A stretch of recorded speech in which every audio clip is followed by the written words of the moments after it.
IBPS Marathi व इंग्लिशच्या हुबेहूब पॅटर्ननुसार online courses, e books आणि टेस्ट सिरीज ABC एज्युकेशन ॲपवर मिळतील. ॲपची लिंक डिस्क्रिप्शन मध्ये आहे.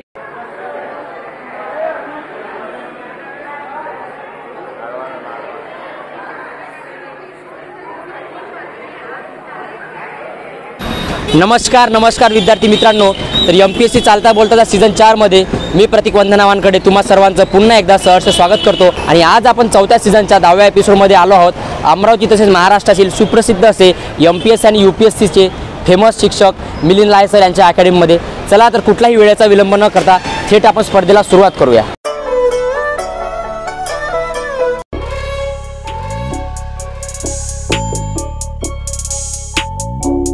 स्पर्धेला सुरुवात करण्या अगोदर मी तुम्हा सर्वांना आपल्या स्पर्धेचे काही नियम सांगू इच्छितो. बघा, मी सर्वांना पहिला जो प्रश्न विचारणार आहे तो कॉमन राहील. ठीक आहे. कॉमन म्हणजे ज्या कुणाला पहिल्या प्रश्नाचं उत्तर येईल त्यांनी हात वर करायचा. ठीक आहे. आणि जो विद्यार्थी पहिल्या प्रश्नाचं उत्तर देईल नंतर त्याला आपण दुसरा आणि तिसरा प्रश्न कंटिन्यू विचारणार आहोत. आणि ज्या विद्यार्थ्यांनी सलग तीनही प्रश्नाची उत्तर बरोबर दिली त्याला मिळणार ABC एज्युकेशनतर्फे चांदीचं नाणं आणि सोबतच आशिष भाकरे सरांचं अप्लाइड IBPS मराठी आणि अप्लाइड IBPS इंग्लिश हे पुस्तक. ठीक आहे. आलाय सर्वांच्या लक्षात. फक्त ज्याला कुणाला उत्तर येईल त्यांनी फक्त हात वर करायचा, सामूहिक उत्तर द्यायचं नाही. ठीक आहे. आणि दुसरा जर कोणी उत्तर देत असेल तर कुजबूज सुद्धा करायची नाही. ओके, करायचा चालू शो. थोडं समोर येऊन जा, अजून या ना गर्दी दिसू द्या आपल्या चाणक्याची. या पहिला प्रश्न असा आहे, मला सांगा, शांतता ठेवा. महाराष्ट्रातील कोणती नदी खचदरीतून वाहते? महाराष्ट्रातील कोणती नदी खचदरीतून वाहते? या समोर या. तापी. पुन्हा सांगा. तापी. तर यांचं उत्तर अगदी बरोबर आहे. जोरदार टाळ्या होऊ द्या एकदा मॅडमसाठी. या कशाचा अभ्यास करता मॅडम? कंबाईनचा अभ्यास. तर प्रश्न असा होता आपला की महाराष्ट्रातील कोणती नदी खचदरीतून वाहते, त्याचं उत्तर आहे तापी. आणि आपल्या प्रेक्षकांसाठी प्रश्न असा आहे की भारतातील कोणती नदी ही खचदरीतून वाहते? MPSC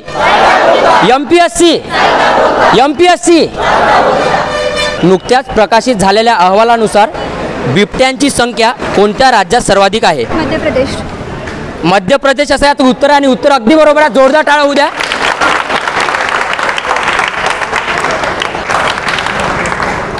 बघा, आपला शो चालू होऊन फक्त 5 मिनिटं झाले आहे आणि 5 मिनिटाच्या आतच मला असं वाटतं चाणक्य फाउंडेशन अमरावतीमध्ये चांदीचं नाणं जाणार आहे. तुम्हाला काय वाटते? श्रद्धाताई पहिल्या प्रश्नाचं तिसऱ्या प्रश्नाचं उत्तर देऊन चांदीचं नाणं पटकावणार का? तर मग पुन्हा एकदा MPSC.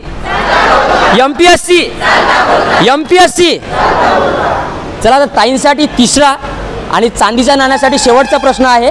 कृपया सर्वांनी प्रश्न लक्ष देऊन ऐका. मला सांगा, सुभाषचंद्र बोस यांच्या जीवनावर आधारित डिजिटल प्रदर्शनाचे नुकतेच उद्घाटन करण्यात आले. तर त्या उद्घाटनाचं, त्या प्रोजेक्टचं नाव काय? अंदमान निकोबार येथे झालेलं आहे का? नाही, मला त्या प्रदर्शनाचं नाव सांगा. कन्फर्मली नाही माहिती आहे. त्यांच्या नावावरच आहे.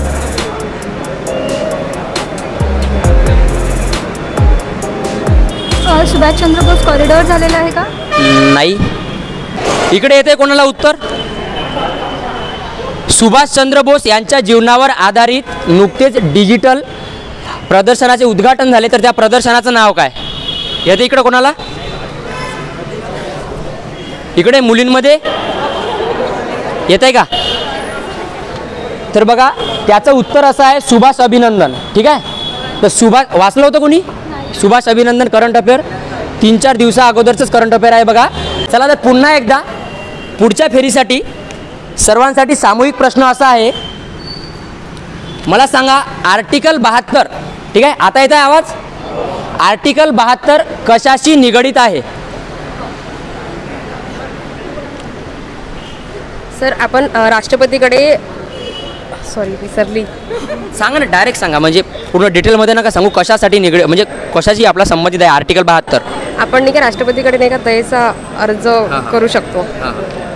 तसं म्हणजे क्षमादानासाठी आर्टिकल 72 आहे. यांचं उत्तर अगदी बरोबर आहे. जोरदार टाळ्या होऊ द्या. या पुढे या.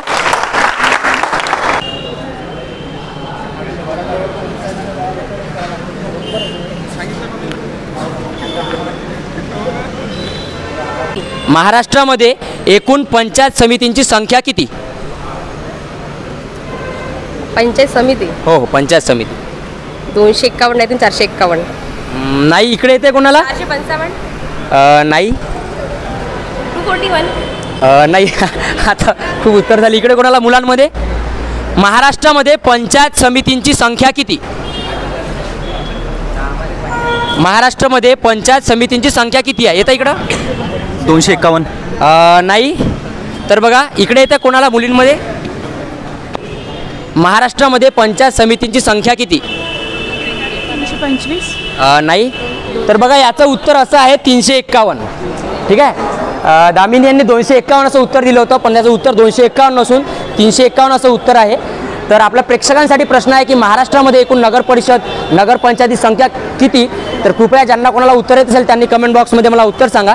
तर थँक्यू, खूप चांगल्या प्रकारे उत्तर दिलं तुम्ही पहिल्या प्रश्नाचं. सर एकदा पुन्हा टाळा होऊ द्या दामिनी ताईंसाठी.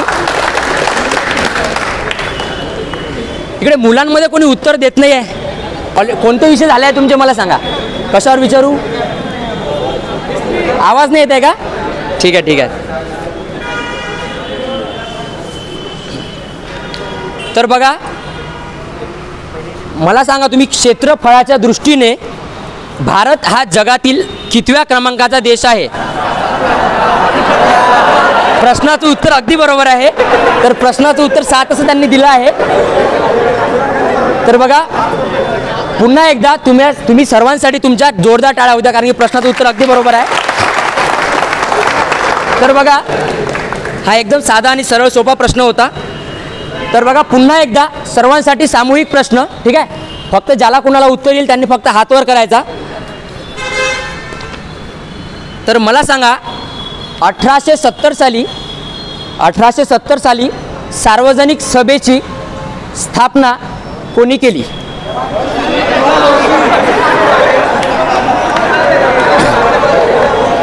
काय आहे उत्तर?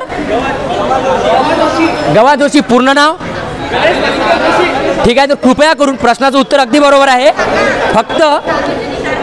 फक्त कोणीही सामूहिक उत्तर देऊ नका. ठीक आहे. ज्याला कुणाला येईल. मला असं वाटतं आता मला थोडं कठीण प्रश्न विचारावा लागेल. ठीक आहे. कारण की सर्वच जण एका सुरामध्ये प्रश्नांचं उत्तर अगदी बरोबर देत आहे. तर चाणक्याच्या सर्व विद्यार्थ्यांसाठी पुन्हा एकदा जोरदार टाळ्या होऊ द्या. चला तर आता आपण मुलींकडे विचारतो आणि एक मुलांकडे विचारतो. ठीक आहे. त्यामुळे कोणीही सामूहिक उत्तर द्यायचं नाही. ठीक आहे. संधी सर्वांना मिळणार. ओके. तर मला सांगा फक्त हात वर करायचा की भारतातील सर्वात प्रथम रेल्वे कुठे आणि कोणत्या वर्षी चालू झाली? सामूहिक उत्तर कोणी देऊ नका.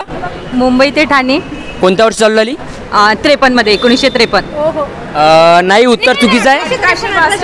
उत्तर अगदी बरोबर आहे. जोरदार टाळ्या होऊ द्या मॅडमसाठी. या समोर या मॅडम. तर श्रद्धा डोंगरे यांच्यासाठी प्रश्न असा होता की भारतातील पहिली रेल्वे कुठे आणि कोणत्या वर्षी चालू झाली? तर त्याचं उत्तर आहे मुंबई ते ठाणे. 1853 मध्ये भारतातील पहिली ट्रेन आपली चालू झाली. 2023चा साहित्यामधला नोबेल पुरस्कार कोणाला देण्यात आला? 2023 मधील साहित्याचा नोबेल पुरस्कार कोणाला देण्यात आला? कृपया फक्त ज्याला येईल त्यांनी हात वर करा. नाही आठवत आहे. नाही आठवत. इकडे कोणाला? 2023 मधील साहित्याचा पुरस्कार कोणाला देण्यात आला? नोबेल पुरस्कार येते इकडे कोणाला? इकडे मुलांकडे आपण मोर्चा वळूया आपला. प्रभातरे. नाही. कोसे. नाही. नाव बरोबर सांगा. जॉन फोज. जॉन फोज. गुगल केलं का? नाही. कुठे? नाही आहे का मोबाईल? ठीक आहे. जॉन काय? फोज. बरोबर उत्तर आहे. जोरदार टाळ्या होऊ द्या संकेत यांच्यासाठी. तर बघा जॉन फोसे यांना साहित्याचा 2023चा नोबेल पुरस्कार देण्यात आला आणि ते नॉर्वे या देशाचे रहिवासी होते. तर आपल्या प्रेक्षकांसाठी प्रश्न आहे की त्यांच्या कोणत्या कादंबरीला नोबेल पुरस्कार देण्यात आला? कृपया मला कमेंट बॉक्समध्ये उत्तर सांगा. राज्य पुनर्रचना आयोगाची स्थापना स्थापना कोणत्या साली झाली आणि त्यांचे अध्यक्ष कोण? 1953. हां बरोबर आहे. आणि अध्यक्ष होते फाजल अली. क्या बात आहे, जोरदार टाळ्या उद्या सोहम यांच्यासाठी. तर सोहम यांनी सलग दोन्ही प्रश्नांची बरोबर उत्तर दिले आहे आणि त्याला थेट जाऊन पोहोचले आहे चांद्याच्या नाण्यापर्यंत. तर मला असं वाटते आता चाणक्य फाउंडेशनमध्ये पहिलं चांदीचं नाणं जाईल. तर एकदा सोहमचा कॉन्फिडन्स वाढवण्यासाठी MPSC मला वाटते नाश्ता वगैरे करून आले नाही आहे. सकाळी झाली का बॅच एकदम आले आहे का नाश्ता करून? तर थोडा आवाज येऊ द्या, ठीक आहे. तर सोहम आता तुम्ही दोन्ही प्रश्नाचं उत्तर बरोबर दिलं आहे. तर तुम्हाला काय वाटतं, तुम्ही चांदीचं नाणं पटकावणार? नाही पटकावणार. अरे यार, सोहमचा कॉन्फिडन्स थोडा लो झाला आहे. त्यांना आता आपण पॉलिटीवर प्रश्न विचारूया जो की असेल चांदीच्या नाण्यासाठी. आणि सोबतच जर सोहमने तिसऱ्या प्रश्नाचं उत्तर बरोबर दिलं तर सोहम यांना मिळणार ABC एज्युकेशनतर्फे चांदीचं नाणं. आणि सोबतच आशिष भाकरे सरांकडून IBPS अप्लाइड मराठी आणि IBPS अप्लाइड मराठी हे सध्या महाराष्ट्रामध्ये आणि संपूर्ण महाराष्ट्रावर उपलब्ध असलेले IBPS क्षेत्रामध्ये धुमाकूळ घालत असलेलं पुस्तक. महाराष्ट्रातील पहिले डिजिटल गाव कोणते आणि ते कोणत्या जिल्ह्यात आहे? कृपया ज्यांना कोणाला उत्तर येत असेल हात वर करा. प्रश्न असा आहे की महाराष्ट्रातील पहिले डिजिटल गाव कोणते आणि ते कोणत्या जिल्ह्यात आहे? कृपया कोणी सामूहिक उत्तर देऊ नका, कारण की हा जो प्रश्न आहे तो सोहम यांच्यासाठी आहे. जर सोहमला तो प्रश्न आला नाही तर नक्कीच मी तुमच्याकडे आपला मोर्चा वळवतो. तर सांगा सोहम. जिल्हा सांगू का? जिल्हा नाव सांगा गावाचं, ठीक आहे, आणि जिल्हा सांगा. नाही माहीत, थोडं गेसिंग. सांगली. नाही, इकडे कोणी उत्तर देऊ नका. हरिशाल. हरिसाल यांचं उत्तर काय वाटते बरोबर आहे? मग टाळ्या उद्या जोरदार यांच्यासाठी. या समोर या ना, या पुढे या. ठीक आहे, ज्यांना कोणा उत्तर येईल फक्त हात वर करा. सुबोध पत्रिका ही कोणी चालू केली? सुबोध पत्रिका नाही माहिती. इकडे माहिती आहे कोणाला? प्रश्न असा आहे, सुबोध पत्रिका कोणी चालू केली? सुबोध पत्रिका कोणत्या समाजाची? प्रार्थना समाजाची आहे. मग प्रार्थना समाज कोणी चालू केला? आत्माराम पांडुरंग तारखडकर. तर आणि कोणत्या वर्षी चालू केला? 1867 मध्ये मुंबई या ठिकाणी. तुम्हाला प्रश्न उत्तर माहीत होतं, पण थोडं इकडे कुजबूज झाल्यामुळे तुमचा चांदीचा आणि सुवर्णसंधी हुकली आहे. तरी काही हरकत नाही, आपण पुन्हा एकदा सामूहिक प्रश्न घेऊया. बघा मॅडम, फक्त ज्याला येईल ना त्यांनी हात वर करा, ठीक आहे.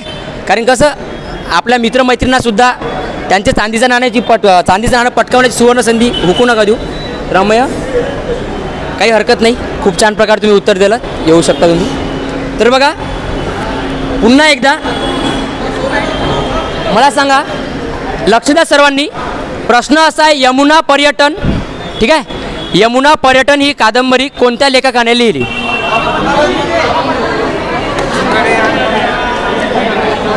उत्तर बरोबर आहे बाबा पद्मनजी, परंतु ठीक आहे कोणी सामूहिक उत्तर देऊ नका, ठीक आहे. हां, जो प्रश्न कठीण आहे त्याचं उत्तर सामूहिक दिलं चालेल, ठीक आहे. तर बाबा पद्मनजी जवळपास सर्वांनाच माहीत आहे. तर फक्त पुन्हा एकदा मी आता मुलांमध्ये प्रश्न विचारतो. शांतता राखा, ठीक आहे. प्रश्न तुमच्यासाठी पुन्हा एकदा. तर मला सांगा, महात्मा फुले यांना महाराष्ट्राचे मार्टिन लुथर किंग ही पदवी कोणी दिली? Booker Washington. नाही, मार्टिन नाही, इकडे येते कोणाला? नाही. तर बघा याचं उत्तर असं आहे, राजश्री शाहू महाराज, ठीक आहे. माहीत होतं सर्वांना? माहीत होतं? एक प्रश्न स्टेप बाय स्टेप चालू आहे, मुलं मुली, ठीक आहे. तर बघा, महाराष्ट्राचे मार्टिन लुथर किंग अशी पदवी महात्मा फुले यांना राजश्री शाहू महाराज यांनी दिली होती. तर पुन्हा एकदा सर्वांसाठी सामूहिक प्रश्न. मला सांगा, कोणत्या देशाने, ठीक आहे, कोणत्या देशाने नुकतंच राष्ट्रकुल संघटनेचे सदस्यत्व सोडले आहे? कोणत्या देशाने नुकतेच राष्ट्रकुल या संघटनेचे सदस्यत्व सोडले आहे? कृपया ज्याला येत असेल फक्त हात वर करा. येता इकडे. सध्या रशिया नाही. बघा मी हिंट देतो तुम्हाला की हा जो देश आहे तो सध्या येत आहे कोणाला? United kingdom. नाही. राष्ट्रकुल संघटनेचे सदस्यत्व सध्या कोणत्या देशाने सोडले आहे? मी हिंट देतो सर्वांसाठी. येत आहे का कोणाला? की हिंट द्यावी लागेल? सध्या करंटमध्ये सर्वात जास्त या देशाचं नाव गाजत होतं. आपल्या भारताच्या वृत्तपत्रामध्ये सर्वाधिक या देशाचं नाव गाजत होतं, पण तरीसुद्धा वाटते इकडे उत्तर मिळत नाही. त्याचं उत्तर आहे मालदीव्ज. ठीक आहे, मोदीजींनी मालदीवला सर्वत्र फेमस करून टाकलं सध्या आहे. तर फक्त कृपया कोणी सामूहिक उत्तर देऊ नका. ठीक आहे, मी आता तुम्हाला एकदम सोपे सोपे प्रश्न विचारण्याचा प्रयत्न नाही करणार. ठीक आहे, कारण की मला माहिती आहे तुमच्या सर्वांचा अभ्यास चांगला आहे. तर मला सांगा, महाराष्ट्र धर्म हे वृत्तपत्र कोणी चालू केले? महाराष्ट्र धर्म हे वृत्तपत्र कोणी चालू केले? विनोबा भावे. यांचं उत्तर अगदी बरोबर आहे. जोरदार टाळ्या होऊ द्या मॅडमसाठी. या तर या प्रश्नाच्या अगोदरच्या प्रश्नाचं सुद्धा उत्तर दामिनी मॅडमने बरोबर दिलं होतं, परंतु सामूहिक उत्तर मिळाल्यामुळे त्यांची ही संधी गेली होती. परंतु पुन्हा एकदा पहिल्या प्रश्नाचं उत्तर बरोबर देऊन त्यांनी पुन्हा चांदीचं नाणं जिंकण्याकडे वाटचाल केली आहे. तर दामिनी मॅडमसाठी एकदा जोरदार टाळ्या होऊ द्या. तर मला आता असं वाटते की यावेळेस ते नक्कीच चांदीचं नाणं पटकावणार. तर आपण त्यांना आता प्रश्न विचारूया. मला सांगा तुम्ही, सेवा सदनची स्थापना कोणत्या ठिकाणी झाली आणि ती कोणी केली? सर, मुंबई या ठिकाणी झाली आणि दयाराम गिडुमल जे होते आणि मेहरामजी मलबारी, म्हणजे मेहरामजी मलबारी आहे ना, त्यांनी केली होती दयाराम गिडुमल यांच्या सहाय्याने. आणि एक महिला समाजसुधारक होती, ती म्हणजे रमाबाई रानडे. तर यांचं उत्तर अगदी बरोबर आहे. जोरदार टाळ्या होऊ द्या. तर मॅडमचा जो अभ्यास आहे, मॅडमचा अभ्यास एकदम राज्यसेवेच्या लेवलला आहे. जर आपण कंबाईन किंवा सरळ सेवा जर पाहिलं तर तिथे आपलं वन लाईनर प्रश्न आढळतात, परंतु मॅडमनी एकदम एक्सप्लेनेशनसोबत स्पष्टीकरणासह प्रश्नाचं उत्तर अगदी बरोबर दिलं आहे. प्रश्न असा होता की सेवा सदनची स्थापना कोणी केली? तर रमाबाई रानडे यांच्या समवेत मुंबई येथे 1908 मध्ये कोणी केली स्थापना? मेहरामजी मलबारी, दयाराम गिडुमल यांच्या सहकार्याने, आणि सोबत होते रमाबाई रानडे. तर मॅडमसाठी पुन्हा एकदा जोरदार टाळ्या होऊ द्या. आत्तापर्यंत आम्ही जेवढे शो केले तर त्या शोमध्ये मला तरी असं आढळत नाही की कोणी एखाद्या प्रश्नाचं उत्तर, ते पण हिस्ट्रीच्या, इतक्या स्पष्टीकरणासह मिळालं. तर खरंच मला असं सांगा असं वाटते की चाणक्य फाउंडेशनमधील विद्यार्थ्यांचा अभ्यास खरंच खूप चांगला आहे. फक्त कसं ते सामूहिक उत्तर जास्त प्रमाणात देत आहे, त्यामुळे त्यांची चांदीचं नाणं जिंकण्याची सुवर्ण संधी ते विद्यार्थी गमवत आहे. प्रश्न की हरिश्चंद्र बालाघाट, ठीक आहे, सर्वांना ऐकू येतो प्रश्न?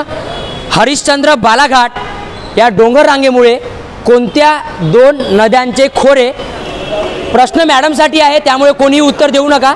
ठीक आहे, कोणीही हातसुद्धा वर करू नका. तर प्रश्न असा आहे की हरिश्चंद्र बालाघाट या डोंगर रांगेमुळे कोणत्या दोन नद्यांचे खोरे वेगळे करण्यात आले आहे किंवा वेगळे झाले आहे? गोदावरी आणि भीमा. क्या बात आहे. जोरदार टाळ्या होत्या मॅडमसाठी.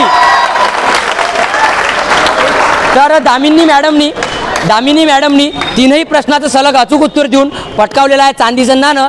आणि चाणक्य फाउंडेशनमध्ये आज पहिलं चांदीचं नाणं गेलं आहे. आणि सोबतच त्यांना मिळणार आहे आशिष भाकरे सरांचं IBPS अप्लाइड मराठी आणि IBPS अप्लाइड इंग्लिश ही 2 पुस्तके. तर आता मॅडम मला सांगा, तुम्हाला आता कसं वाटत आहे?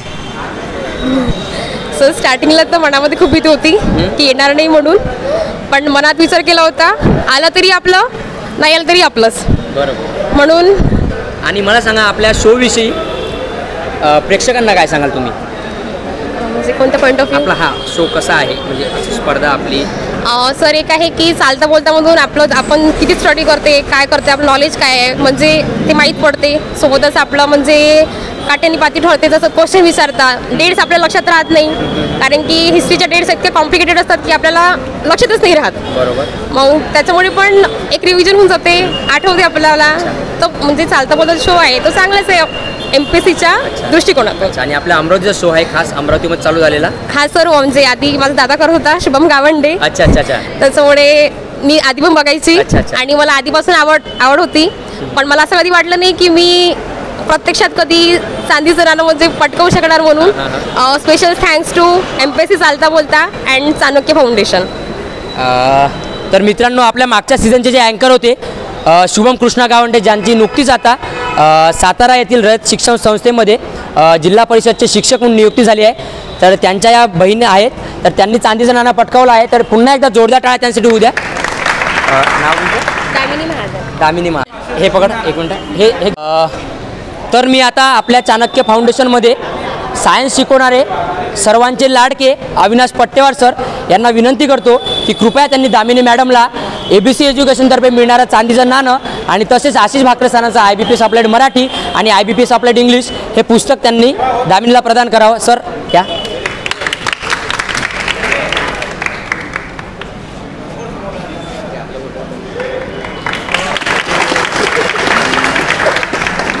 फोटो काढून घ्या ना, फोटो एक.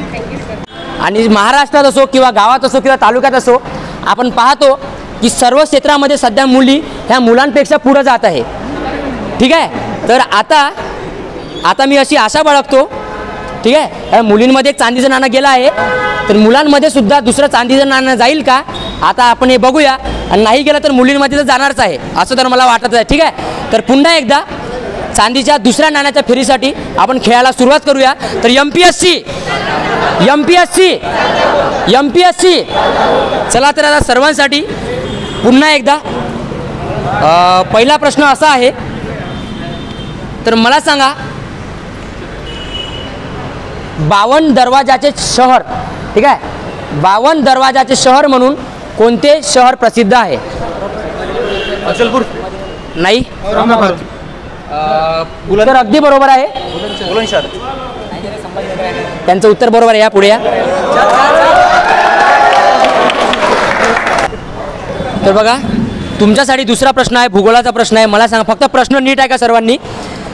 सातपुडा पर्वतातील भारतातील सर्वोच्च शिखर कोणते? सातपुडा पर्वतातील भारतातील सर्वोच्च शिखर कोणते? एक मिनिट. भारतातील विचारलं मी, ठीक आहे, भारतातील.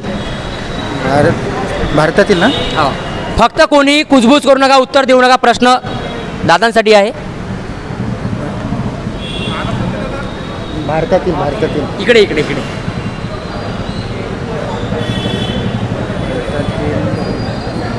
बैराट आहे. हा बैराट नाही. इकडे येते कोणाला प्रश्नाचं उत्तर? सरांचं उत्तर अगदी बरोबर आहे. जोरदार टाळ्या होत्या त्यांच्यासाठी. या सर पुढे या. तर प्रश्न असा होता की भारतातील सातपुडा पर्वतातील सर्वोच्च शिखर कोणते आणि त्याचं उत्तर आहे धूपगड. आणि धूपगडची उंची आहे 1350 मीटर. तर आपल्या प्रेक्षकांसाठी प्रश्न आहे की मला सांगा सातपुडा पर्वतरांगेतील महाराष्ट्रातील सर्वोच्च शिखर कोणते आणि त्याची उंची किती? 52वी घटना दुरुस्ती, ठीक आहे, 52वी घटना दुरुस्ती ही कोणत्या घटकाशी संबंधित आहे? 52वी घटना दुरुस्ती ही कोणत्या घटकाशी संबंधित आहे? प्रश्न शुभम यांच्यासाठी आहे. तर कृपया सध्या कोणी उत्तर देऊ नये.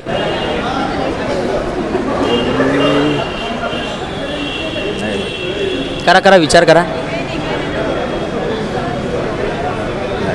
नाही माहीत.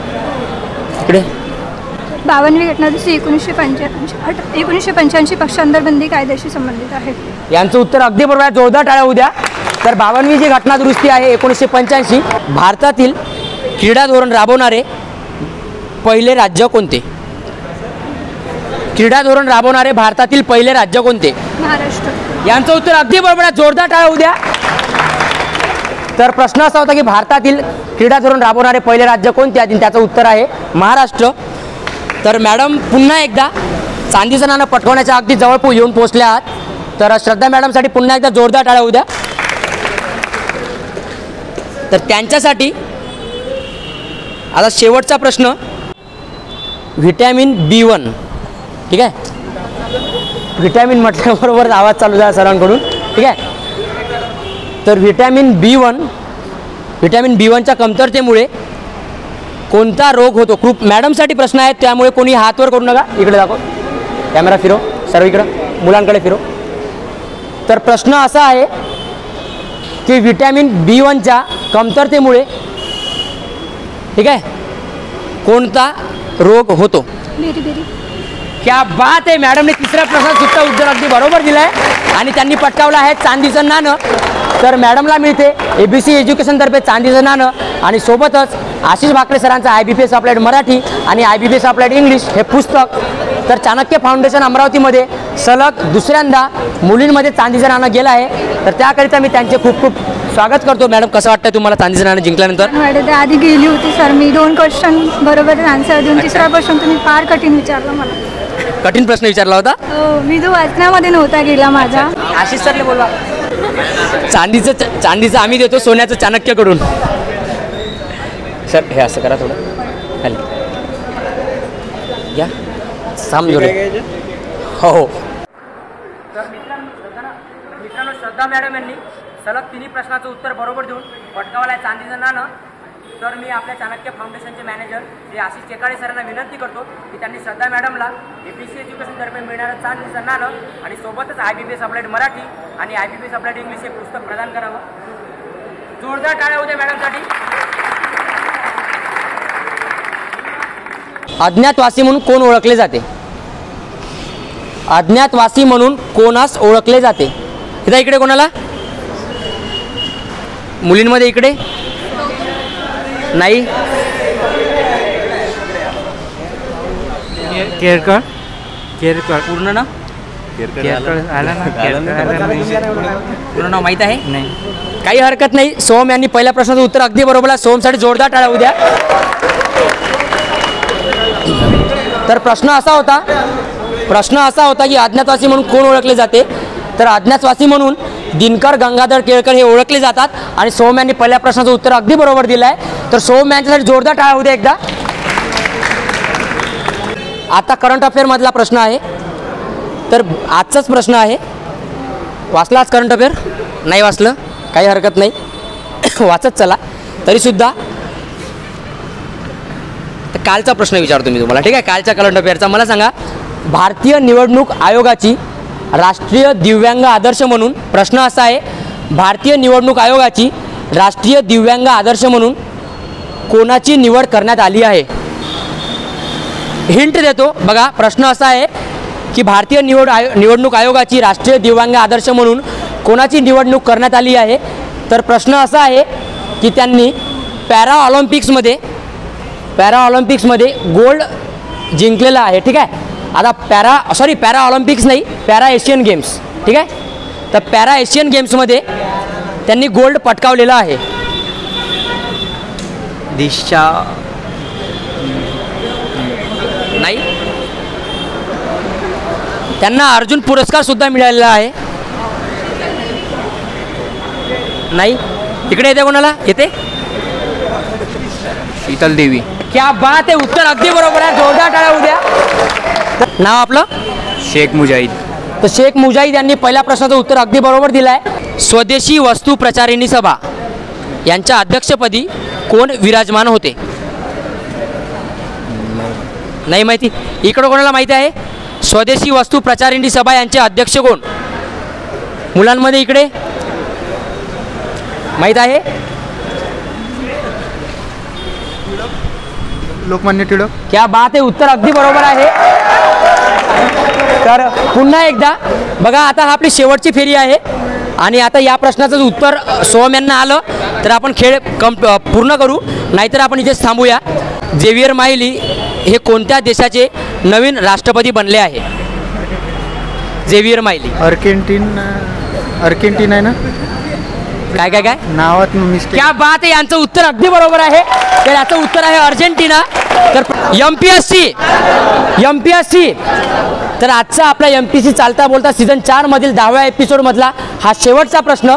तर सोहम यांना आता आपण शेवटचा प्रश्न विचारूया, जो की त्यांना मिळणार आहे काय? मुक्तेश यांचं नाव आहे, मुक्तेश खैरागडे काय खोबरागडे? मुक्तेश खारोडे. तर मुक्तेश खारोडे यांच्यासाठी चांदीच्या नाण्यासाठी शेवटचा आणि अंतिम प्रश्न. तर बघूया मुक्तेश आता चांदीचं नाणं पटकावतील का? पटकावणार? क्या बात आहे.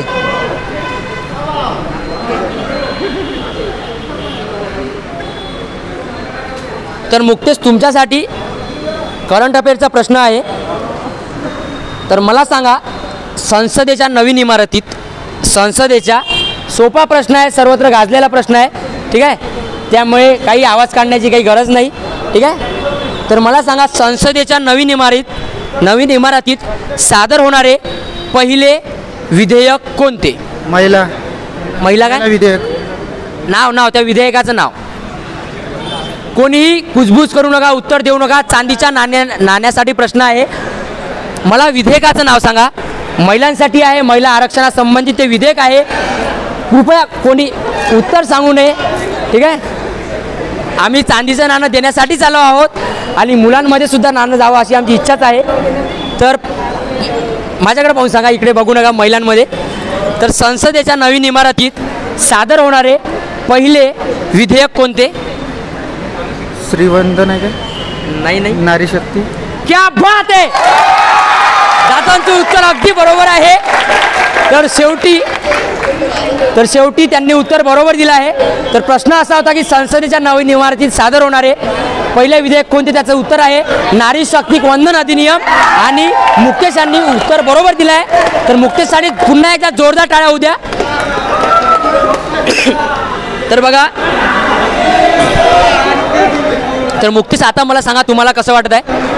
छान वाटत आहे. छान वाटत आहे. अजून काही आपल्या शो विषयी किंवा आपल्या क्लासेस विषयी? क्लासेस तर शो विषयी सांगा. शो तर खूप छान आहे. कसा वाटला शो तुम्हाला? आपल्या अमरावतीमध्ये चालू झालेला शो आहे, कसा वाटला? आता तुम्ही चांदीचं नाणं जिंकलं, कारण की जेव्हा तुम्ही अधिकारी म्हणून लागाल तर तुम्हाला सवय झाली पाहिजे स्टेजवर जाऊन बोलण्याची. शो खूप छान आहे. त्यापासून नवीन क्वेश्चन पाहायला मिळाले आणि ॲन्सर पण मिळाले. छान ॲन्सर पण माहिती मिळाली. ठीक आहे. आपल्या ABC एज्युकेशनचे सहसंचालक की त्यांनी मुक्तेश यांना ABC एज्युकेशनतर्फे मिळणारं चांदीचं नाणं आणि तसेच आशिष भाकरे सरांचं IBPS अप्लाइड मराठी आणि IBPS अप्लाइड इंग्लिश हे पुस्तक द्यावं.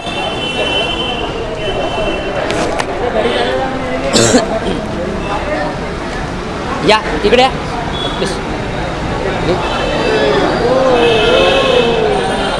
जोरदार टाळ्या होऊ द्या.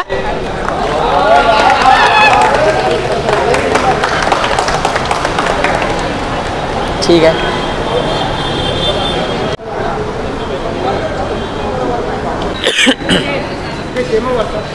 हे दाखवा, पुस्तक दाखवा. हे याचं खाली करून टाका मॅडम. थोडं इकडे येऊन जाईल, चालता बोलता दिसू द्या. हो, हे काही हरकत नाही. तुम्ही काय करा, आपले MP चालता बोलता सबस्क्राईब करा, दिसू द्या थोडं. ठीक आहे. हां, थोडं खाली. एक सूचना तुम्हा सर्वांसाठी आहे की जर तुम्हाला आशिष भाकरे सरांचं IBPS क्षेत्रात सध्या धुमाकूळ घालत असलेलं IBPS अप्लाइड मराठी आणि IBPS अप्लाइड इंग्लिश हे पुस्तक जर लागत असेल तर हे पुस्तक तुमच्या जिल्ह्यामध्ये अवेलेबल आहे. फक्त कुठे अवेलेबल आहे याची माहिती तुम्हाला डिस्क्रिप्शन बॉक्समध्ये मिळून जाईल. तर कृपया तुम्ही एकदा डिस्क्रिप्शन बॉक्स चेक करा. आणि जर तुम्हाला MPSC चालता बोलताचा शो तुमच्या शहरात, तुमच्या अभ्यासिकेत, तुमच्या गावात जर घ्यायचा असेल तर कृपया तुम्ही पूर्ण पत्ता आणि नंबर आम्हाला कमेंट बॉक्समध्ये पाठवा. आम्ही नक्कीच तुमच्या इथे येऊन शो घेऊ. आणि तसेच मित्रांनो, आता आपला महाराष्ट्र दौरासुद्धा चालू होणार आहे. तर महाराष्ट्र दौऱ्याच्या दरम्यान तुमच्या जिल्ह्यातसुद्धा जर आम्हाला तुम्हाला बोलवायचं असेल तर कृपया तुम्ही पूर्ण माहिती आणि पत्ता पुन्हा एकदा डिस्क्रिप्शनमध्ये टाका. आम्ही नक्कीच येऊ. तोपर्यंत मी प्रतीक वंदना वानकडे तुमच्या सगळ्यांची रजा घेतो. धन्यवाद.